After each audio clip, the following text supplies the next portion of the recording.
KPBS On Demand is supported by Markel Design and Remodeling, helping homeowners with their home remodeling needs. From ADUs to kitchen remodels, room additions, and custom homes, Markel Design and Remodeling can help homeowners design and build their dream homes. More at trustyourhometous.com. I don't normally do these kind of speeches, but this feels like a big moment. Working with you has been the lowest point in a disappointing career. Welcome back to listener-supported KPBS Cinema Junkie podcast. I'm Beth Accomando. You won't find slow horses in cinemas, but it's absolutely cinematic. The new Apple original show brings Micke Herron's book to vivid life and delivers a British spy story, but with a twist. These are the screw-ups. They're about as far away from James Bond and Jason Bourne as you could imagine them to be. Screw-ups like River Cartwright, who gets sent to Slow House, where the agents are derogatorily referred to as slow horses. The boozing, farting Jackson Lamb oversees these misfits, and I'll be speaking with actor Gary Oldman, as well as the director and other cast members about slow horses on this bonus edition of Cinema Junkie. Cinema Junkie is officially on a break for another month, but the chance to interview Gary Oldman was just too good to pass up. So here's another bonus episode for you. In addition to Oldman, I'll be speaking with actors Jack Lowden and Kristin Scott Thomas, as well as director James Hawes. I got to speak to Gary Oldman and Jack Lowden during an Apple TV Plus virtual press day. The chemistry between the two actors was readily apparent, and I was delighted that they decided to end the interview with a fart joke. Absolutely fitting. I began by asking Oldman if author Micke Herron was involved in the series to any extent, because the characters appeared so faithful to what he had written. Well, first of all, you approaching the characters, you got, as you say, you got these books, so you've got a great roadmap that you're following, and also the scripts, the writing team. We try to keep very much to what Mick has written. He's created such a fantastic world. You know, there are things we lose. We've got an advantage. You know, we don't have that thing that you have with a movie where you're trying to put a book into a 2-hour window, but we got 6 hours, which is plenty, but there's still things that you lose along the way. But overall, I think they're pretty. And do you know the books? No, just a little bit of the first one. I started reading that. The series is pretty true to the source material. And Jack, you are one of the quote-unquote slow horses. So explain who they are and what that term means. There are a group of agents who have made mistakes, and they're very difficult to fire. Because they're civil servants, essentially. So they are thrown in this office block right at the very bottom of the service, doing all the things that nobody wants to do, all the menial tasks. And it's to sort of encourage them to leave. You know, they're dead weight. They're an embarrassment to the service. And that's very much Jackson's point of being in his position, is to make it as horrible as possible for them so that they leave. It's a very, very specific skill that he has to make it as miserable as possible. You imagine that he's the one that, you know, they thought, who should we get to run Slough House? And they went to you. Although there is another reason why he's there, but that's not revealed. Well, it's that thing, it's separate the men from the boys. I'm going to treat everyone the same, but when they come in, you know, I know who's going to stay, who's got the stomach for it, and the ones I can imagine going down the list and thinking, give him to me. I'll give him 6 months. He'll be gone. Yeah, she won't last. Yeah, I can drive her absolutely mad. I'll give that 6 weeks. She'll be gone. And he knows who he's getting on the list, and the ones that he thinks have got stamina to perhaps ultimately. And they all have a bit of an attitude. And they've all got, yeah. and they've all got an ego. I'm gonna break that ego. Piece by piece. I'm gonna take you apart, boy, and ride you hard. Ride you red. Ride you red raw. Gary, how does it feel to have played two very iconic and very different spies in Smiley and Lamb? I feel very lucky and very privileged to have been really embraced by, as I was, by Le Carre, because he had the ultimate say of who was going to play Smiley. So to have been part of that world, and Mick, who is really the heir to the kingdom of Le Carre, to be a part of this world. So I feel very, very lucky, very privileged. It's not that opportunity like this comes along, once in, really, it is a one-time thing, once in a career. Yeah, to have had my feet in both those worlds is a wonderful privilege. Now, even though this is very intense and very serious a lot of the times, there is a lot of very dark, kind of savage humor as well. So how do you kind of play all the different notes, and what kind of a challenge is that for an actor? Do you want to answer that one? Or It's a different job for me on this than it is for Gary. River is quite often the butt of the joke, and Lamb is quite often the joker. And his whole point of being there is to be there and take as much abuse as he can. And it's almost becomes another level of his training, is to just receive that constant abuse. And also not forgetting that these people, some of whom I think are trained in interrogation and how to take interrogation. But this is a very different kind of abuse. I think River would probably be far better at receiving some pretty horrible torture.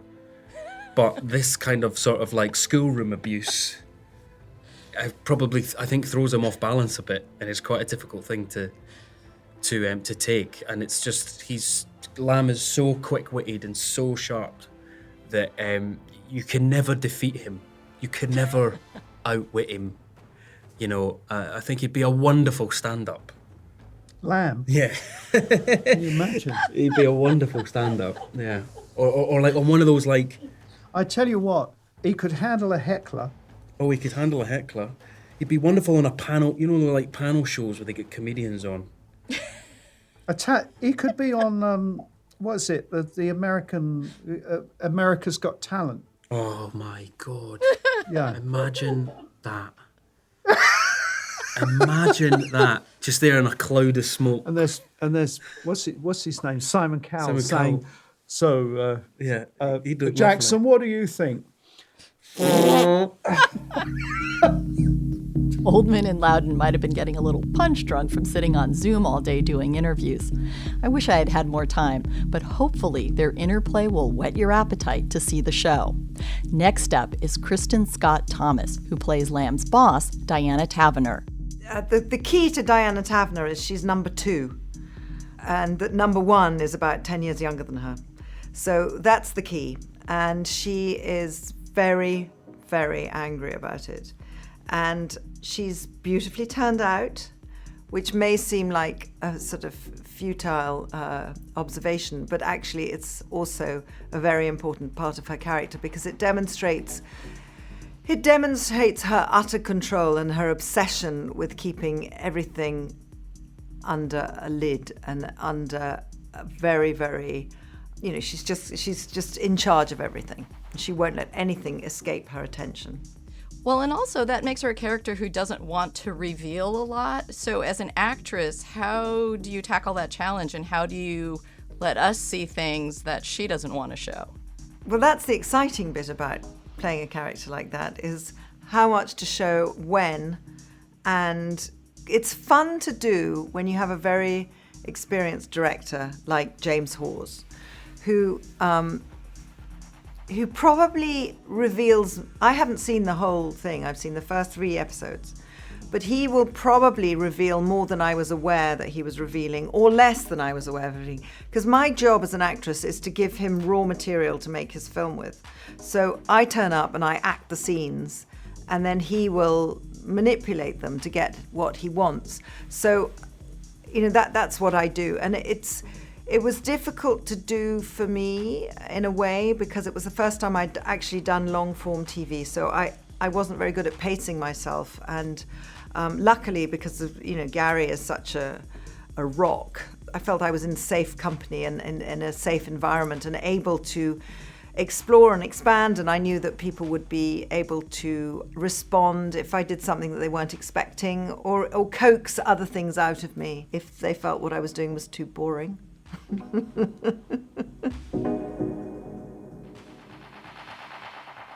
going to help me? Oh, no, I'm not. Like it or not, Slough House is part of this now. What do you think you're playing at? Since you brought up Gary Oldman, talk about the relationship between Diana and Jackson Lamb and how you build that on-screen relationship in this series. They are like cat and dog. They came up together through the service. We learn from Diana that she's had service in the field and that he did some terrible things. And she knows what terrible things. And he knows stuff about her. And we will find out as time goes by what those things are. But there's an animosity there, but there's also a kind of respect, a mutual respect, because each of them knows how terrifying the other one can be. And even though the story is very intense and serious, there is also a lot of kind of dark, savage humor that comes up through this. And how is it kind of doing the tone shifts or hitting all those different notes? Well, I love all of that. That's right up my street. That's one of the things that really, really appealed to me, because I find that tension and humor go absolutely hand in hand, because if you make somebody feel relaxed and you give them a laugh, then you really can astonish them with something else after. You can really, it's sort of almost hitting below the belt, really. But you can also build, once somebody's relaxed, then you can build tension much more easily. And it's an old trick in the theatre, you give them confidence and then you can take them anywhere. I think it's really useful, and it's something that I really enjoy, is the flip-flopping between tragedy and comedy, between something very dark and something very light. I really enjoy that. And last question, I was just curious if you had been familiar with Micke Herron's books before you took on the series. No, I had no idea. And then suddenly, out of the shadows, all my friends, I discover huge Micke Herron fans. And there's a sort of whole cult thing going on with Slow Horses novels. And people got terribly excited, and people rang me up just to talk to me about it. It was astonishing.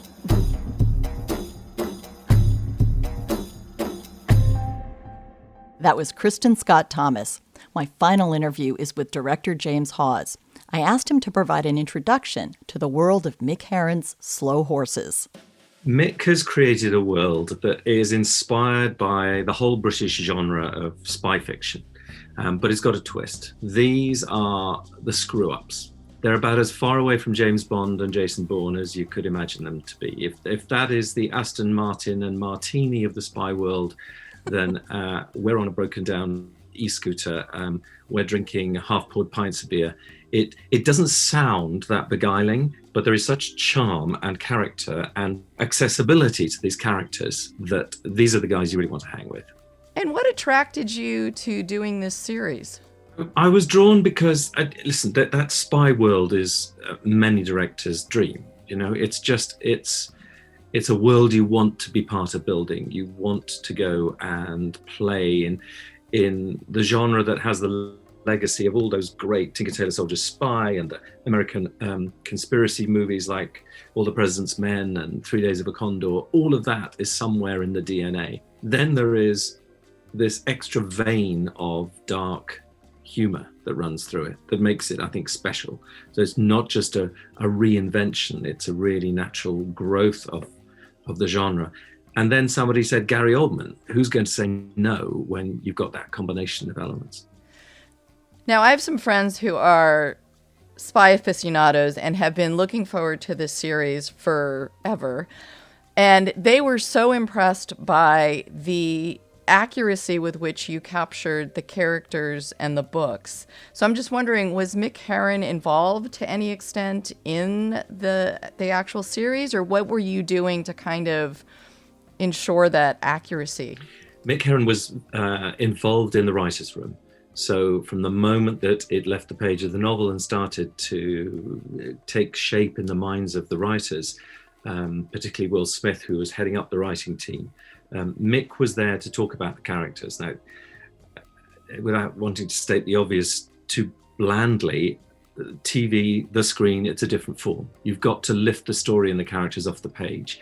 The storytelling takes a different shape. So we needed to make changes for it to adapt to the screen. Mick was there to say, well, okay, you can do that, but such and such a character wouldn't behave in that way. But what if? Because I always had in my mind that a backstory might be. So it's those kinds of elements.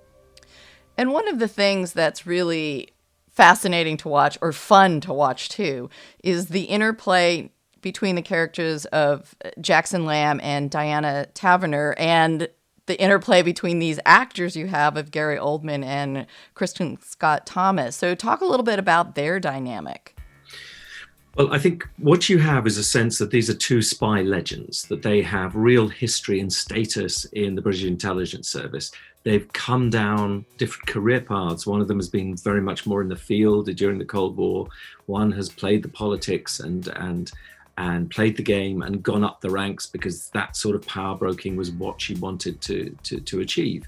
And now you have two people that are ostensibly within the same organization, but could not be more different in their approach. And what happens within Slow Horses is you meet these two incredible characters played by two legendary actors come head to head, face to face. They're locking horns. And there are, I think, some of the best scenes of the show when those two have to face off, either beside a wintry canal in North London or in the office of one of the others. And those are some of our classic movie moments within the story. And what's interesting about those characters too is there's a certain level at which they are not openly expressing a lot of emotion or showing things. There's a lot that they want to keep kind of, especially with Diana, like kind of pressed down and controlled. And so kind of what's the fun or the challenge of getting these characters on screen when part of what they're doing and part of what a lot of it is going on is hiding things? Well, yeah, it is a challenge, but also I think there are two things. I think that kind of suppression, it's a very British thing. It's very true to the world of spies and the way those characters behave. They don't express and they do contain their emotions.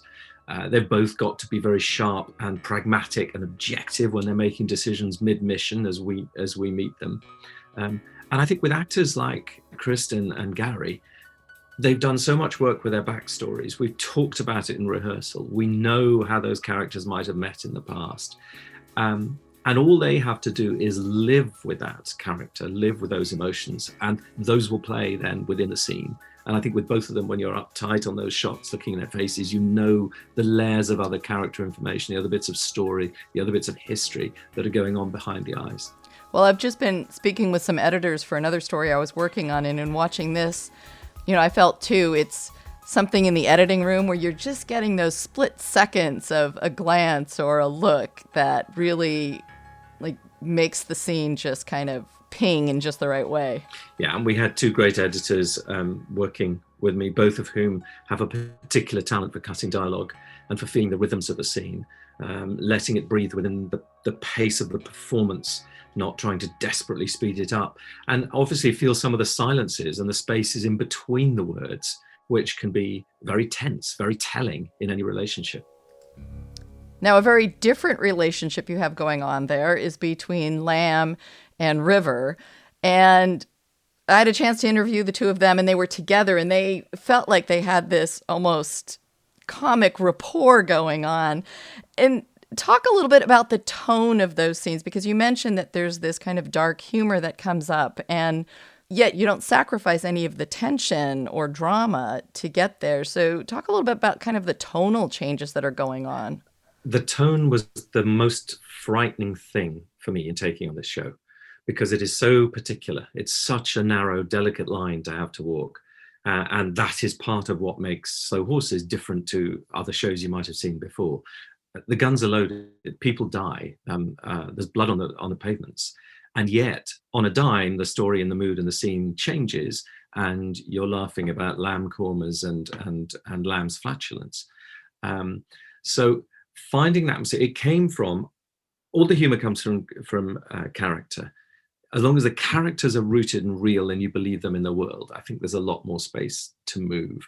In terms of how we achieved it, it was rehearsal, it was conversation, it was then testing it on the set with actors as good as Gary and Jack to see where the envelope lay. How hard could we push against the walls before it became too big? We needed to be sure that we kept the idea of these guys as spies real, and then we could let the humor live alongside. I have to say, one of my favorite moments was when Lamb returns the car that they've stolen, and he's sitting in there just listening to music. And there was something about that scene that was just so pitch perfect about getting his tone and his interaction with the other characters. And he's a guy who uses his own humor as a weapon to destabilize people that he is negotiating with. He doesn't need to turn up armed to the teeth with some conventional sidearm. He can do it by just unsettling people who expect a certain way of behavior, and then he meets them with something completely different. And you mentioned that these Slow Horses are kind of the rejects of MI5. Surrounded by losers, misfits and boozers, hanging by your fingernails. You have a great opening song from Mick Jagger for the series that really, from that first moment you hear it, kind of sets the tone. How was it to get him involved and to create that song for the show? It's thrilling. I've described it a couple of times that you have pinch me moments in a career, and the first time that the composer Daniel sent through Mick's first version of this song, recorded on his iPhone, and just to stand there listening. I was on a train platform halfway back from centre of London to where I live, and it was just extraordinary. It was just before Christmas. It felt really like a Christmas present. Again, we're talking about the tone of the show. After this quite dynamic and more conventional opening, we then have to adapt the tone into Slough House and meeting the rejects. I always thought that a song would be a good way to do that. And I wanted somebody to perform it who was British through and through, who had London in his roots, who probably had some sense of the 70s and 80s, dated from the years of the Cold War when Jackson Lamb was at his strength, but is also somebody of then and now, somebody who, like Jackson, is still at the height of his powers. And that was Mick Jagger. And to have somebody who is such a poet as Mick is to write those words, to conjure those lyrics. So we happened to have a music supervisor, brilliant music supervisor, who knew somebody on Mick's producing team. So conversations were begun. We sent through a little snippet of material, the tune that Daniel Pemberton had written, and the writer and I just came out with a few paragraphs about the essence of the show and what we thought might be a good tone, which was about second chances for Mick to explore. You pile up the corpses, exhausted your sources, living right under a cloud. The odds are against you, the gods haven't blessed you. You better get back on the rails. Drill down on the data, keep pushing the paper, the depths dripping down on the walls. It's 1,000,000 to 1, there's a place in the sun to dance with the big boys again.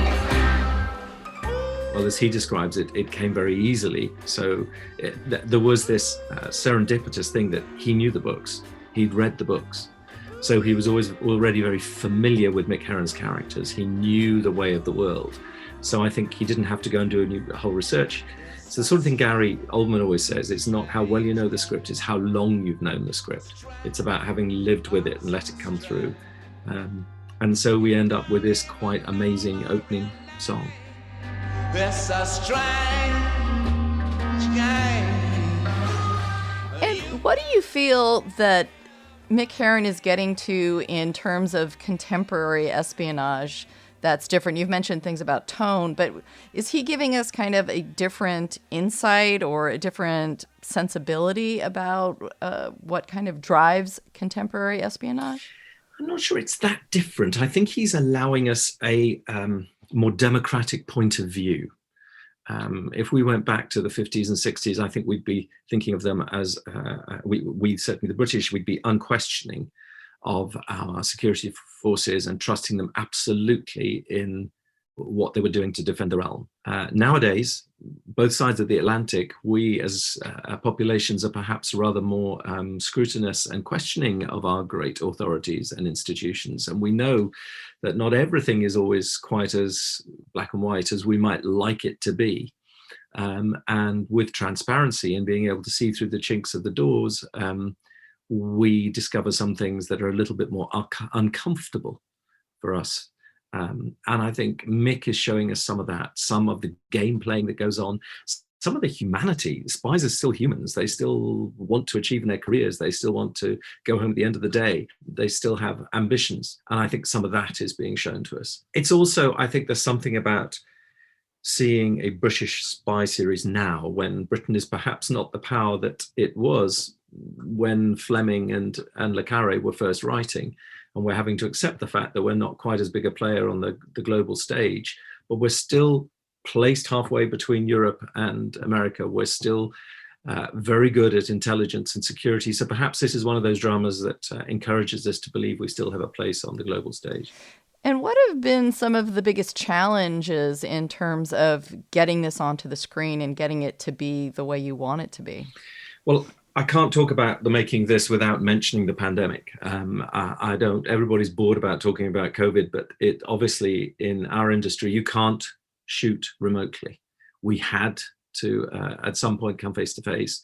We lost cast members, we lost locations, we had to suspend because of various, we had to box very clever to achieve everything we wanted to. Things like the opening sequence, we didn't have crowds in the airports like you would. On the street outside Slough House, any crowd that came down was in masks. We didn't want to do a spying in the time of COVID kind of movie. So we had to create all the traffic and everybody on the pavement is us manipulating rather than shooting within the real world.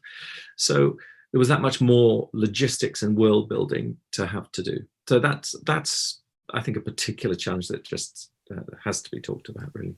And now that the first season is coming out, what are you feeling kind of most proud of, or what was the most rewarding aspect of this? We had a premiere last night, and I think one of the things for those people who've made the show is that you become over familiar with it. So the things that are scary aren't quite as scary. The things that are funny, you forgot were funny. So to sit there and hear people laughing as much as they were laughing, to feel people tense, actually literally grabbing the side of the chair in the opening sequence, worrying about some of our characters, that was hugely satisfying. And I think it's the scale of it as well. One of the things that working with a network like Apple allows you to do is to imagine and dream of bigger scale. And I think this is a show that delivers, certainly in sequences, a cinematic scale that we're beginning to want more of on our television. And that's really thrilling to achieve. Well, it's interesting you mentioned watching it with an audience, because for a TV series, do you get much of an opportunity to actually watch it? I mean, I understand other people watch it, but that sense of being in a cinema with a large community of people watching something, are there test screenings of TV series in that kind of a context? Not that this director is aware of. There are moments in the edit room and moments where you're obviously talking about it with your executive and editorial team, where it's like offering your homework as a director to be marked, but it's being marked in front of the class. And something changes in the cosmos of the room when other people are there. You feel everything more acutely. It's like being in a traffic accident when everything goes super, super slow. You're aware of every movement. You feel where things maybe need to be tightened still further, or you worry that where you thought you're laughing, they're not. So it is a very different experience watching, just even with people over your shoulders. You don't even have to be looking into their eyes to feel how something is being responded to. But no, the vast majority of it is done with the writers, the executives, the production team, the editors, and we really take our time stress testing the story, stress testing the moods, until we are confident that we've made the very best we can out of the material. And I believe 2 of the books were shot back to back. Are there plans to go further into Micke Herron's gallery of books? There are certainly hopes to go beyond this. That you're right, they've already shot the next 6. Those are in the editorial process and will come out sometime later in the year, I think is currently the plan. And there are all kinds of talks and hopes and aspirations for more beyond that. Well, thank you very much for talking about Slow Horses and giving us quite a fun and tense ride for a new spy show. Beth, it's been a huge pleasure. It's lovely talking to you.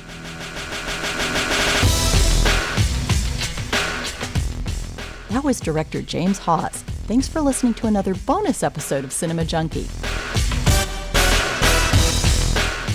I want to suggest that you check out my earlier podcast episodes focused on James Bond and the real-world spies of John le Carré.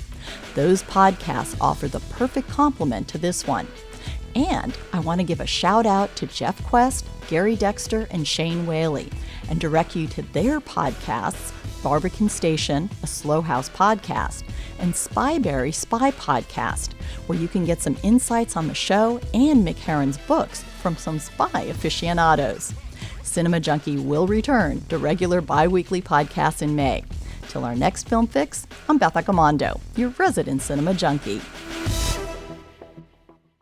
KPBS On Demand is supported by Markel Design and Remodeling, helping homeowners with their home remodeling needs. From ADUs to kitchen remodels, room additions, and custom homes, Markel Design and Remodeling can help homeowners design and build their dream homes. More at trustyourhometous.com.